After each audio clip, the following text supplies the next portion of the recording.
အားလုံးပဲမင်္ဂလာပါနော်ကိုဖြိုးလိုက်ကနေအားလုံးကိုပြန်လဲကြိုဆိုပါတယ်အခု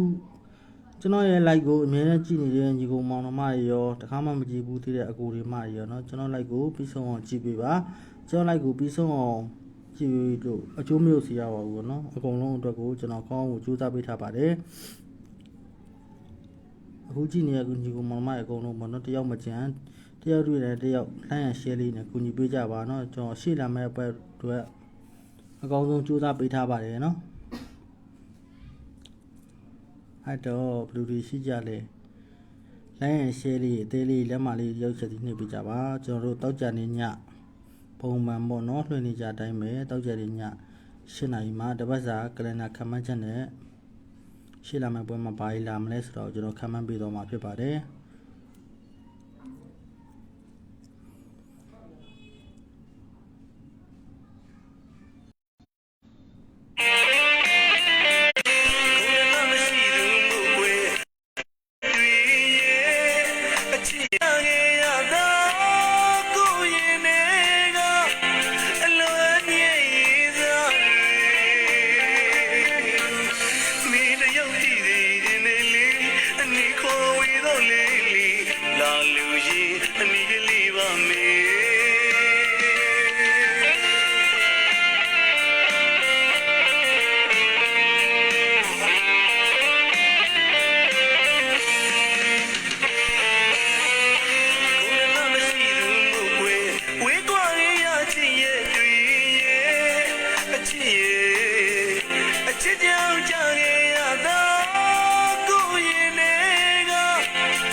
အားလုံးပဲမင်္ဂလာပါနော်လိုင်းရ share လေးအသေးလေးလက်မလေးကြောက်ချက်စီနှိပ်ပေးကြပါဦးကျွန်တော် line လွှင့်ရင်လည်း like က line လွှင့်ရင်လည်း line ကခဏခဏကျသွားတယ်ပေါ့နော်ခဲလို့ line ကျသွားရဆိုလို့ရှိရင် like ကိုထွက်မသွားပါနဲ့နော် like ကိုအကုန်လုံးပြီးဆုံးအောင်ကြည့်ပေးပါ line လွှင့်ရင်လည်းတစ်ချက်ချက် line ကကျသွားတယ်ပေါ့နော်ကျွန်တော်တို့ပြီးခဲ့တဲ့ပွဲရတော့1649အပူပါနော်1649အခွေကိုကျွန်တော်အပူပါအပါခွေခိုင်းထားရပေါ့နော်1649ခွေအပူပါအပါခွေရဲ့လူတွေဆိုလို့ရှိရင်တော့ရပါလိမ့်မယ်ကျွန်တော်6ဘူးထွက်ပါတယ်နော်အဲ့တော့ဘယ်သူတွေရှိကြလဲတူတူတဲ့ဆိုင်တဲ့ခုတွေ share ပေးကြပါဦးနော်တခါမှမကြည့်ဘူးတဲ့ညီကောင်မောင်နှမတွေရှိလို့ရှိရင်ကျွန်တော် page ကို like and follower လေးနှိပ်ပေးကြပါဦးကျွန်တော်ရဲ့ဒီမှာအခုပင် comment ထောက်ဝေးထားတဲ့ YouTube channel လေးကိုလည်း subscriber လေးနှိပ်ပေးကြပါဦးလူဘယ်နှယောက်ရှိလဲမသိဘူးကျွန်တော်ချိန်မှာ line ရအဲ့လို line လို့ရင်လည်း line ရကြသွားလို့ line ကြသွားလို့ရှိဒီမှာလူကဘယ်နှယောက်ရှိရဆိုတော့မပေါ်တော့ဘူးเนาะအဲ့ဒုတိယဆန်တဲ့ခုတွေ share ပေးကြပါဦးကျွန်တော်ဒီဘက်မှာလည်းကျွန်တော်တို့ဟိုရှေ့ကြံခဲ့တဲ့ပွဲရလို့ပဲဒီရှေ့လာမယ့်ပွဲမှာလည်းကျွန်တော်အကောင်းဆုံးကြိုးစားပေးထားပါတယ်ကျွန်တော်လာနိုင်တဲ့ site ကိုလည်းတိကျရှာပေးထားပါတယ်like ကိုတော့ပြီးဆုံးအောင်ကြည့်ပေးကြပါကျွန်တော်ရဲ့ page ကိုလည်း လိုင်းရဖော်လို့ရတယ်မနေ့ကတည်းကဆိုရင်လိုင်းရဖော်လို့ရတယ်နှိပ်သွားကြပါဦးဟောကြောရှိမှလူကတော့ဘယ်နှယောက်ရှိတယ်ပါညာမပေါ်ပါဘူးเนาะကျွန်တော်အရန်ကြာနေလို့ရှိရင်လည်းကျွန်တော် VPN ကနိုင်ဝက်ပဲချိတ်လို့ရရဆိုတော့အရန်ကြာလို့လည်းမရဘူးအဲကြောင့်မလို့အခုကျွန်တော်9မိနစ်တောင်ရှိနေဆိုတော့လူဘယ်နှယောက်ရှိတယ်ဆိုတော့ကျွန်တော်မတွေ့ရဘူးကျွန်တော်ပြပေးတော့မယ်ပေါ့နော်ကျွန်တော်ကင်မရာလေးကိုနည်းနည်းရှိကိုဆွဲလိုက်မယ်နောက်ကင်မရာရှိတော့မရဘူးဝါနာတာလိုက်တော့ကော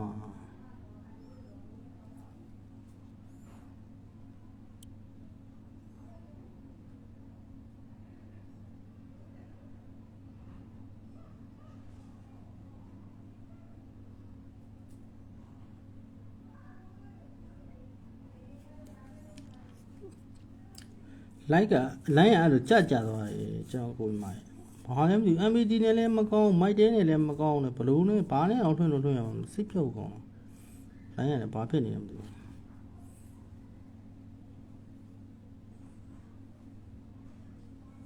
းကင်မရာနဲ့အရှိဆိုလိုက်မနော်အဲ့တော့ကျွန်တော်တို့ကအခုပွဲမှာကကျွန်တော်တို့တစ်ဖက်တည်းကိုပေါ့နော်တစ်ပတ်တွင်းကိုကနန်းတစ်လုံးနဲ့ကို9ချိန်ကြာတယ်ပေါ့နော်ဒါဆိုကျွန်တော်တို့ကတူညီတာကိုလက်ကြည့်ကြမယ်နော်တူညီတာလက်ကြည့်ကြမယ်ဆိုတော့ကျွန်တော်တို့ကတစ်ပတ်တွင်းနဲ့ကိုကနန်းလုံးနဲ့9ချိန်ကြာမယ်ဆိုတော့ကျွန်တော်တို့ဒီမှာဒီပွဲမှာဆိုလို့ရှိရင်6တစ်လုံးနဲ့ကို9ချိန်ကြာတယ်ပေါ့နော်ဒီမှာဆိုလို့ရှိရင်ကျွန်တော်တို့6တစ်ချိန်6နှစ်ချိန်6 3ချိန်6 4ချိန်6 5ချိန်ပေါ့နော်ကနန်းတစ်လုံးနဲ့ကို9ချိန်ကြာတယ်အဲ့လိုကြာပြီးရတယ်တောက်ကြနေရဲ့နှလုံးပေါင်းခြင်းပရိသီတစ်ချိန်လာပြရမယ်ကျွန်တော်တို့တောက်ကြနေတနေကုန်ထွက်တဲ့နှလုံးပေါင်းခြင်းဒီကျွန်တော်တို့ဘာလဲဆိုတော့နှလုံးပေါင်းခြင်းဒီခွန်ရပါဝါဒီနှစ်ခွန်ပရိတုမဟုတ်နှစ်ပရိဒီတစ်ချိန်လာပြရမှာဆိုကျွန်တော်တို့က40နဲ့မှ8ဆိုပြီးတော့ကျွန်တော်တို့နှစ်ပရိဆိုပြီးတော့လာတယ်အဲ့တော့ကျွန်တော်ဒီဘက်ကိုထပ်ကြည့်မယ်တစ်ပတ်တွင်းမှာကဏ္ဍလုံးနဲ့ကို9ချိန်ကြာမယ်ဆိုတော့ကျွန်တော်ဒီမှာကျွန်တော်အယောင်လေးချဲပေးထားနော်အကုန်လုံးမြင်အောင်လို့ကျွန်တော်ကဏ္ဍလုံးနဲ့ကို9ချိန်ကြာမယ်ဆိုတော့ကျွန်တော်ဒီမှာ8ကို9ချိန်ကြာတယ်အဲ့လိုကြာပြီးရတဲ့တောက်ကြနေညနေနှလုံးပေါင်းခြင်းပရိဒီတစ်ချိန်လာပြရမယ်နှလုံးပေါင်းခြင်းဒီကျွန်တော်တို့ကနှလုံးပေါင်းခြင်းဒီ8ရဲ့ပါဝါဒီ3 8ပရိ3မဟုတ်3ပရိဒီတစ်ချိန်လာပြရမယ်ဆိုတော့50နဲ့မှ3ဆိုပြီးတော့ကျွန်တော်8ပရိလာပေးတယ်ပေါ့နော်အဲ့တော့ဒီဘက်ကိုထပ်ကြည့်ကြမယ်အဲ့တော့ကကျွန်တော်တို့ကတပတ်တွင်းမှာခဏလုံးလေးကို9ချိန်ကြာမယ်ဆိုတော့9ချိန်9ချိန်9 3ချိန်9 4ချိန်9 5ချိန်ပေါ့နော်တပတ်တွင်းမှာကျွန်တော်တို့ခဏလုံးလေးကို9ချိန်ကြာခဲ့ပြီအဲ့လိုကြာပြီးရတယ်တောက်ကြနေညက်နေရနှလုံးပေါင်းခြင်းပရိဒီဒီဘွဲမှာတစ်ချိန်လာပေးရမယ်ဆိုတော့နှလုံးပေါင်းခြင်းဒီကျွန်တော်တို့ကနှလုံးပေါင်းခြင်းဒီရဲ့ကျွန်တော်တို့9ရဲ့ပါဝါဒီ3ရ9ပရိတုမဟုတ်3ရပရိဒီတစ်ချိန်လာပေးရမယ်ဆိုတော့ကျွန်တော်တို့က60နဲ့မှ4ဆိုပြီး3ရပရိ50ဆိုပြီးတော့9ပရိဆိုပြီးလာပေးတယ်เนาะအဲ့တော့ဒီဘက်ကိုထပ်ကြည့်ကြမယ်ဒီဘက်ကိုထပ်ကြည့်ကြမယ်ဆိုတော့ကျွန်တော်တို့ကဒီဘက်တွင်းမှာခဏလုံးလေးကို9ချိန်ကြာမယ်ဆိုတော့ကကျွန်တော်တို့ဒီမှာ9ကြီးပဲ9ချိန်ကြာတယ်ပေါ့နော်အဲ့လိုကြာပြီးရတယ်တောက်ကြနေညက်နေရနှလုံးပေါင်းခြင်းပရိဒီတစ်ချိန်လာပေးရမယ်နှလုံးပေါင်းခြင်းဒီ3ရရဲ့ပါဝါဒီကျွန်တော်တို့9ပရိတုမဟုတ်3ရပရိဒီတစ်ချိန်လာပေးရမယ်ဆိုတော့20နဲ့မှ3ဆိုပြီးတော့ကျွန်တော်9ပရိဆိုပြီးတော့လာပေးတယ်အဲ့တော့ဒီဘက်ကိုထပ်ကြည့်ကြမယ်တပတ်တွင်းမှာကျွန်တော်ခဏလုံးနဲ့9ချိန်ကြာမယ်ဆိုတော့ကကျွန်တော်တို့ဒီမှာခဏလုံးနဲ့ကို9ချိန်ကြာခဲ့ပြီအဲ့လိုကြာပြီးရတယ်တောက်ကြနေညက်နေနှလုံးပေါင်းခြင်းပရိဒီတစ်ချိန်လာပေးရမယ်ဆိုတော့နှလုံးပေါင်းခြင်းဒီကျွန်တော်တို့ခွန်ရဲ့ပါဝါဒီနှစ်ခွန်ပရိတုမဟုတ်နှစ်ပရိဒီရှေ့လာမယ့်ပွဲမှာတစ်ချိန်လာပေးရမယ်ဆိုတော့ကျွန်တော်3ရက်ခွန်ဆိုပြီးတော့ခွန်ပရိဆိုပြီးတော့လာတယ်အဲ့တော့ကျွန်တော်ဒီပွဲမှာလည်းထည့်ကြည့်မယ်ကျွန်တော်မှာအယောင်လေးချဲပေးထားနော်အဲ့ဒါအယောင်လေးနဲ့အကုန်လုံးမြင်အောင်ကျွန်တော်တပတ်တွင်းမှာခဏလုံးနဲ့9ချိန်ကြာမယ်ဆိုတော့ကျွန်တော်ဒီပွဲမှာဆိုရင်3ရကြီးပဲ9ချိန်ကြာတယ်အဲ့လိုကြာပြီးရတယ်ကျွန်တော်တို့တောက်ကြနေညက်နေရနှလုံးပေါင်းခြင်းပရိဒီပွဲမှာတစ်ချိန်လာပေးရမယ်ဆိုတော့နှလုံးပေါင်းခြင်းဒီ3ရက်ပါဝါဒီ8 3ပရိ3မဟုတ်8ပရိဒီတစ်ချိန်လာပေးရမယ်ဆိုတော့ကျွန်တော်တော့3ပရိ40နဲ့မှ4ဘူးဆိုတိုင်းရတယ်လိုင်းမကောင်းလို့ရှင်ထွက်မသွားပါနဲ့နော်လိုင်းရအဲ့လိုပဲလိုင်းရမကောင်းဘာဖြစ်နေမှမသိဘူး VPN ကြောင့်လားပါလာတော့မသိဘူးအဲ့တော့ကျွန်တော်တို့ကလိုင်းရကြကြွားနော်တင်းကြီးခံပြီးကြည့်ပြပါနော်အဲ့တော့ကျွန်တော်မှာတပတ်တွင်းမှာ300ကြီးပဲကျွန်တော်9ချိန်ကြာတယ်အဲ့လိုကြာပြီးရတယ်တောက်ကြနေညက်နေရဲ့နှလုံးပေါင်းခြင်းပရိဒီတစ်ချိန်လာပေးရမယ်ဆိုတော့နှလုံးပေါင်းခြင်းဒီ3ရဲ့ပါဝါဒီ8ပရိမဟုတ်3ပရိဒီတစ်ချိန်လာပေးရမယ်ဆိုတော့ကျွန်တော်90နဲ့မှ6ဆိုပြီးတော့90နဲ့မှ6ဆိုပြီးတော့ကျွန်တော်တို့3ပရိ4ဘူးဆိုပြီး10ပရိလာတယ်เนาะအဲ့တော့ဒီမှာလည်းကျွန်တော်တပတ်တွင်းမှာခဏလုံးနဲ့9ချိန်ကြာမယ်ဆိုတော့ဒီမှာ4ရွယ်9ချိန်ကြာတယ် အဲ့လိုကြပြန်တယ်ကျွန်တော်တောက်ကြနေညက်နေနှလုံးပေါင်းခြင်းပရိဒီဒီဘွဲမှာတစ်ချိန်နာပေးရမယ်နှလုံးပေါင်းခြင်းဒီ3ရရဲ့ပါဝါဒီ9 3ရပရိတော့မဟုတ်9ပရိဒီတစ်ချိန်နာပေးရမယ်ဆိုတော့ကျွန်တော်40နဲ့မှ6ဆိုပြီးတော့ကျွန်တော်တို့3ရပရိဆိုပြီးလာတယ်ကျွန်တော်ဒီမှာလည်းတူတူပဲတပတ်တော့ကဏ္ဍလုံးနဲ့9ချိန်ကြာမယ်တစ်ကြီးပဲ9ချိန်ကြာတယ်အဲ့လိုကြပြန်တယ်တောက်ကြဒီညက်နေနှလုံးပေါင်းခြင်းပရိဒီတစ်ချိန်နာပေးရမယ်နှလုံးပေါင်းခြင်းဒီကျွန်တော်တို့နှလုံးပေါင်းခြင်းဒီ3ရပါဝါဒီ8 3ပရိတော့မဟုတ်10ပရိဒီတစ်ချိန်နာပေးရမယ်ဆိုတော့ကျွန်တော်တက်ခွန်ဆိုပြီးတော့10ပရိလာတယ်50နဲ့မှ8ဆိုပြီးတော့3ပရိလာတယ်ပေါ့နော်ကျွန်တော်38ပရိဒီလာပေးသွားတယ်အဲ့တော့ဒီမှာလည်းထပ်ကြည့်မယ်ကျွန်တော်တပတ်တည်းမှာကဏ္ဍလုံးနဲ့9ချိန်ကြာမယ်ဆိုတော့ဒီပွဲမှာဆိုရှင်ကျွန်တော်တို့8ကြီးပဲ9ချိန်ကြာတယ်အဲ့လိုကြာပြီးရတယ်တောက်ကြနေညှက်နေရနှလုံးပေါင်းခြင်းပရိဒီတစ်ချိန်နာပေးရမယ်နှလုံးပေါင်းခြင်းဒီ3ရပါဝါဒီ8 3ပရိတော့မဟုတ်10ပရိတစ်ချိန်နာပေးရမယ်ဆိုတော့နှစ်ဆိုတော့ကျွန်တော်3ပရိ53ဆိုတော့10ပရိပေါ့နော်38ပရိလာပေးတယ်အဲ့တော့ကျွန်တော်ဒီဘက်ကိုထပ်ကြည့်ကြမယ်မနာညာကြမှာဟုတ်ကဲ့ပါမင်္ဂလာပါနော်အဲ့တော့ကျွန်တော်တို့ကဒီမှာလဲကျွန်တော်တူတူပဲတပတ်တွင်းမှာကဏ္ဍတစ်လုံးထဲကိုကျွန်တော်တို့9ချိန်ကြာမယ်ဆိုတော့ခွန်ကြီးပဲ9ချိန်ကြာတယ်အဲ့လိုကြာပြီးရတယ်တောက်ကြပြီးညှက်နေရနှလုံးပေါင်းခြင်းပရိဒီ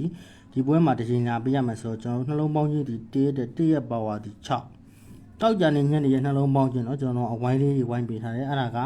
ကျွန်တော်ရှေ့လာမယ့်ပွဲမှာလာမယ့်ပရိဒီပေါ့เนาะကျွန်တော်တို့မှာ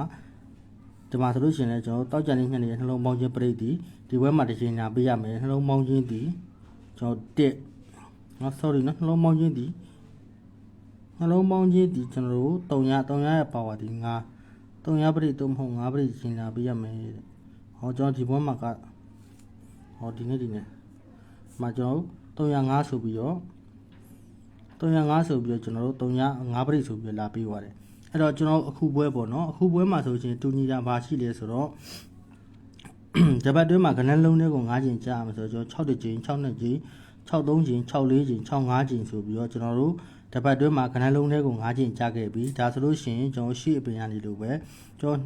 တောက်ကြနေညှက်နေရနှလုံးပေါင်းခြင်းပရိဒီရှေ့လာမယ့်ပွဲမှာတစ်ချိန်လာမှာလားเนาะအဲ့တော့ကျွန်တော်တောက်ကြနေညှက်နေရနှလုံးပေါင်းခြင်းပရိဆို4 8နှလုံးပေါင်းခြင်းဒီနှစ်ရပါဝါဒီခွန်နှစ်ပရိတော့မဟုတ်ခွန်ပရိဒီတစ်ချိန်လာဖို့ရှိတယ်ပေါ့เนาะဒါကတစ်ဆိုင်ပေါ့เนาะကျွန်တော်တစ်ဆိုင်ပြပေးပါဦးမယ်เนาะတစ်ဆိုင်ဆိုတော့ကျွန်တော်ကအဲ့လိုပြပေးလို့ရှိရင်ကျွန်တော်ကတစ်ခုတည်းတူညီတာကိုမပြပါဘူးเนาะနှစ်ဆိုင်အနေနဲ့3ဆိုင်လောက်ပေါ့เนาะအမြဲတမ်းကျွန်တော်လိုက်ကိုဆက်နေရသည်ကြည်ဘူးနေတဲ့လူတွေဆိုလို့ရှိရင်သိပါလိမ့်မယ်ကျွန်တော်ကအဲ့လိုတစ်ခုတည်းညီတာကိုမပြဘူးပေါ့เนาะအနေနဲ့2ဆိုင်လောက်ချုပ်ပြီးတော့မှကျွန်တော်လာနိုင်ခြင်းရှိရမရှိရကိုကံမှန်းပြတာပေါ့เนาะအဲ့တော့ခုနကကျွန်တော်က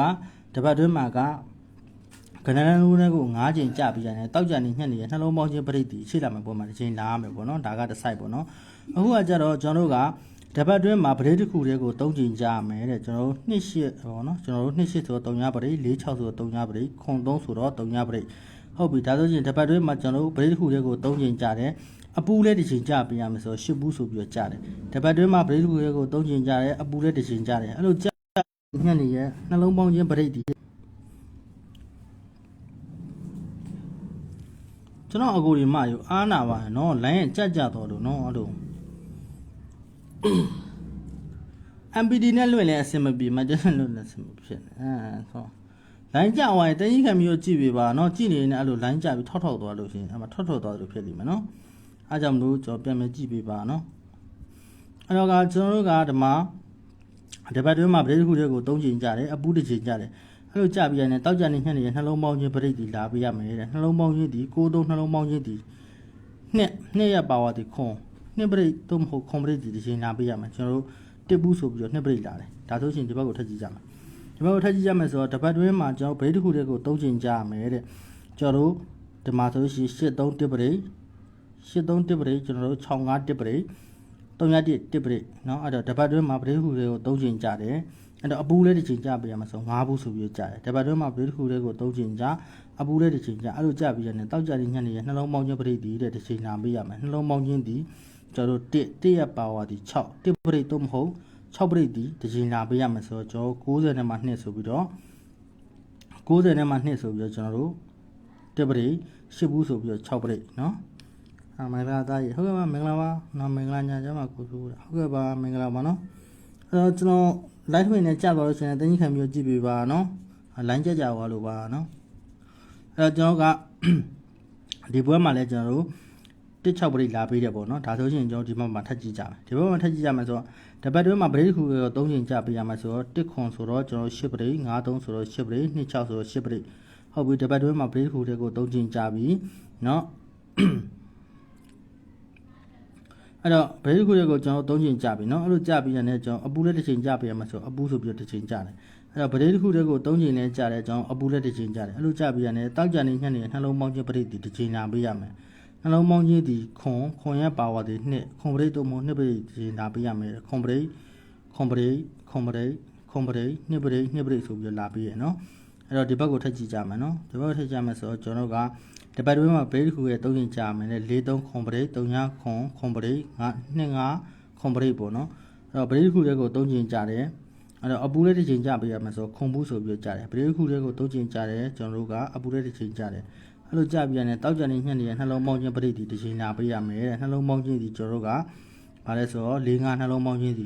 9ရဲ့ပါဝါဒီ4 9ပရိတော့မဟုတ်4ပရိဒီတစ်ချိန်လာပေးရမယ်ဆိုတော့ကျွန်တော်တို့8 6ဆိုတဲ့4ပရိက304ဆိုတဲ့4ပရိကလာပေးရပေါ့နော်အဲ့တော့ကျွန်တော်ခုဒီဘက်ကိုထပ်ကြည့်ကြဒီဘက်ကိုထပ်ကြည့်ကြမယ်ဆိုတော့တပတ်တွင်းမှာပရိတစ်ခုပဲလိုင်းရင်ကြနေတယ်လို့လိုင်းရင်ကြသွားတယ်နော်လိုင်းတော်တော်ဆိုးနေပါတယ်လို့အဲ့တော့ကျွန်တော်ကပရိတစ်ခုကို4ရင်ကြမယ်ဆိုတော့40ဆိုတော့4ပရိ95ဆိုရယ်4ပရိကျွန်တော်တို့13ဆိုတော့4ပရ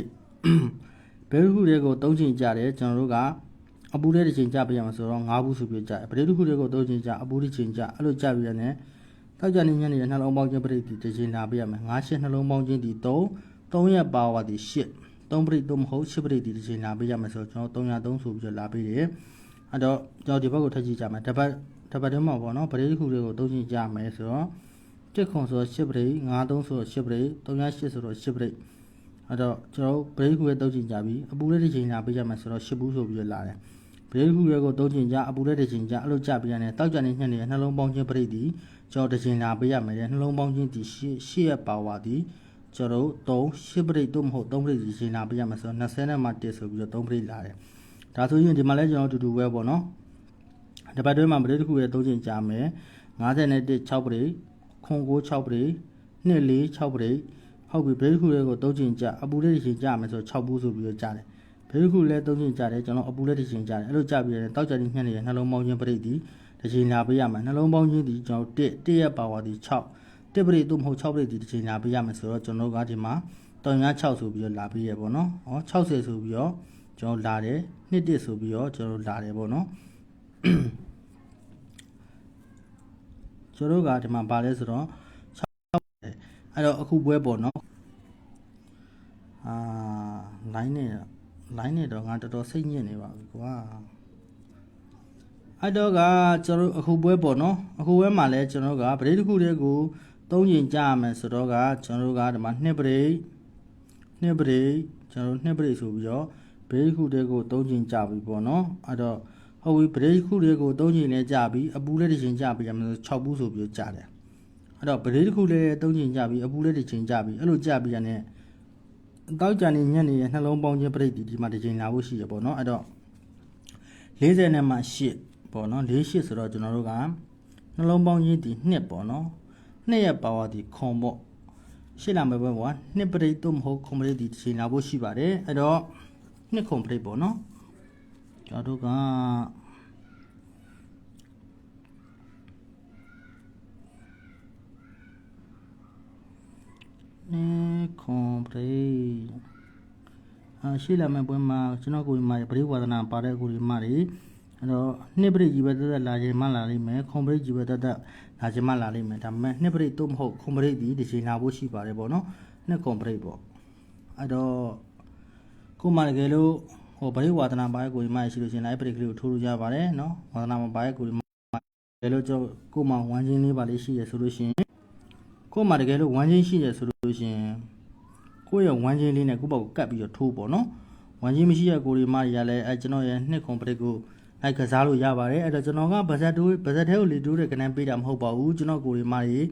ကျွန်တော်လိုက်ကိုအဲ့လိုတင်ကြီးခံပြီးတော့ဘောနော်ဟိုလိုင်းရတယ်ခဏကြာနေလို့ပါတင်ကြီးခံပြီးကြည့်မယ်ဆိုလို့ရှိရင်ကျွန်တော်ဘယ်လိုပြပေးတယ်ဆိုတော့နားလဲပါလိမ့်မယ်နော်အဲ့တော့ဗဇက်ထဲလေတိုးတာမဟုတ်ပါဘူးကျွန်တော်ကိုယ်ဒီမှာမြန်ဝါထင်မြင်တာပဲပေါ့နော်ကျွန်တော်ကိုယ်တိုင်လိုက်ရှာပြီးတော့ ကျွန်တော်ကိုယ်တိုင်အပင်မခံပြီးရှာပြီးတော့ပြပေးတာပါ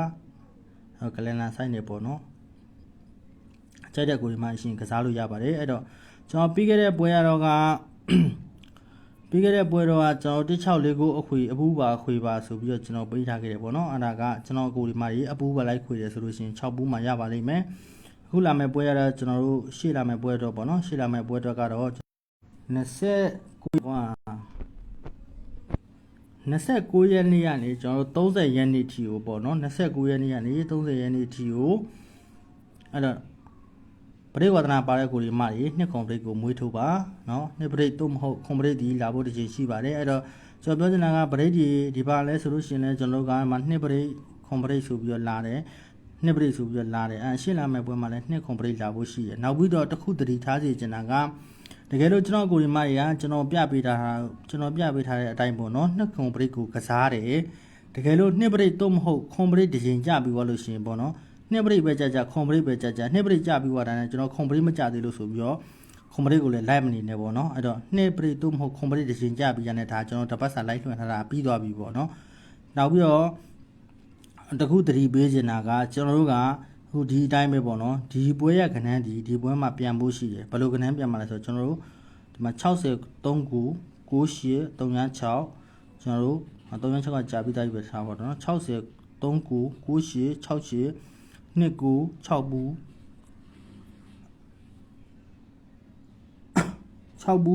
းကျွန်တော်တို့ကဒီမှာ9နှစ်48ဆိုပြီးတော့ရှိတယ်ပေါ့နော်အဲ့တော့ကျွန်တော်ဒီဘွဲရကဏ္ဍဒီလဲဒီဘွဲမှာတစ်ချိန်လာဖို့ရှိတယ်တကယ်လို့နှစ်ပရိသို့မဟုတ်ခွန်ပရိချိန်ကြပြီးသွားတာနဲ့နားပြီးတော့နောက်ထပ်ဘာထိုးအောင်မှမသိရကိုဒီမှာဒီဘွဲရကဏ္ဍလေးတွေကိုကျွန်တော်တို့ဒီဘွဲမှာတတိထားပြီးတော့ထိုးပါနော်အခုမှတကယ်လို့ဝမ်းချင်းရှိရဆိုလို့ရှိရင်တော့အဲ့တော့ဒီကဏ္ဍဒီ6နှစ်ပါပြရတယ်ဟုတ်တယ်ဒီမှာကျွန်တော်ပြောပြမယ်ခဏလေးဟုတ်တယ်နော်အဲ့တော့ကျွန်တော်နှစ်ပရိသို့မဟုတ်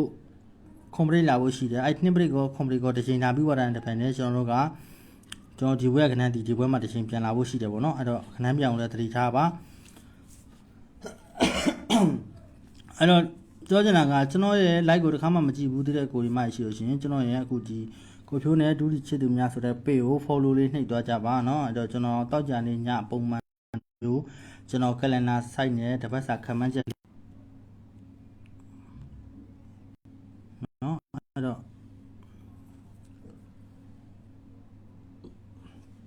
calendar site နဲ့ကျွန်တော်တပတ်စာခန့်မှန်းချက်ကလေးရှာပေးပါတယ်တခါမှမကြည့်ဘူးတဲ့ကိုဒီမှရှိရှင်လည်းကျွန်တော်လိုက်အောင် like လေးကိုလိုက်အောင် follower လေးနှိပ်သွားပါเนาะအဲ့တော့ share လို့ရကိုဒီမှရှိလဲတူးရီနဲ့ဆိုင်တဲ့ group တွေ share ပေးကြပါတောက်ကြနေည8နာရီတိုင်းမှာကျွန်တော်ပုံမှန်အခုလိုပဲ calendar site လေးနဲ့ live လွှင့်ပေးပါတယ်ကျွန်တော်ရှိမှာအပေါင်းဝင်နေတဲ့ကိုဒီမှရာကျွန်တော်ကဗာပေးမလဲဆိုတော့ကကျွန်တော်တို့ဘော်ဒူးမော်ပတ်တီတစ်လုံးပေးမယ်เนาะနောက်ပြီးတော့ကျွန်တော်တို့မွေးကနန်းပေါ့เนาะကျွန်တော်အခုလိုပဲဒီ calendar site နဲ့ပေါ့เนาะဟိုပြီးခဲ့တဲ့ပွဲကကျွန်တော် live ထွင်ပြဆိုပဲ calendar site နဲ့ရှာပေးထားတဲ့တရားရဂိုင်းလုံးလာနိုင်ခြင်းရှိတယ်မွေးကနန်းအခွေရှိပါတယ်เนาะအဲ့တော့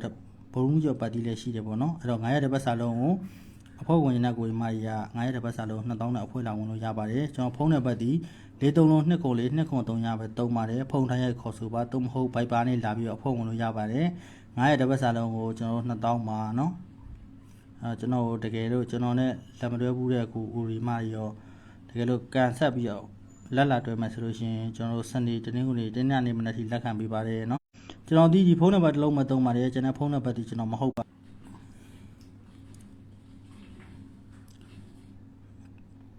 ါကျွန်တော်တနင်္လာနေ့ကပိတ်ရမရှိဘူးเนาะဒီပွဲမှာကပိတ်ရမရှိပါဘူးเนาะဒီပွဲမှာပိတ်ရမရှိပါဘူးလိုင်းလွှင့်နေကြသွားလို့ပါ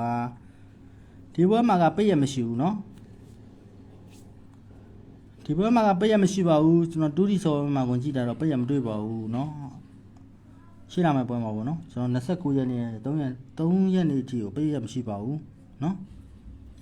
အဲ့တော့ကျွန်တော်ပြောချင်တာဒီဖုန်းနံပါတ်တစ်လုံးမသုံးပါနဲ့ကျွန်တော်အခုပင် comment ထောက်ပေးထားတဲ့ YouTube channel ကောက်ပါ YouTube channel ကောက်ကိုလည်းကျွန်တော်တို့ subscriber လေးနှိပ်ပေးပါဦ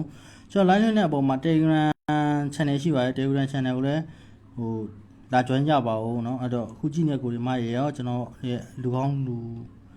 တွေရောတခါမှမကြည့်ဘူးတဲ့ကိုဒီမရော page ကို like and follow လေးနှိပ်သွားကြပါတူးစီနဲ့ဆိုင်တဲ့ group တွေ share ပေးကြပါเนาะအဲ့တော့ကျွန်တော်နဲ့တခါမှလက်မတွဲဘူးသေးဘူးအဖွဲ့ဝင်နေတဲ့ကိုဒီမရေကျွန်တော်ဖုန်းနံပါတ်43လုံး2ခုလေး2ခု3ရကိုလာပြီးတော့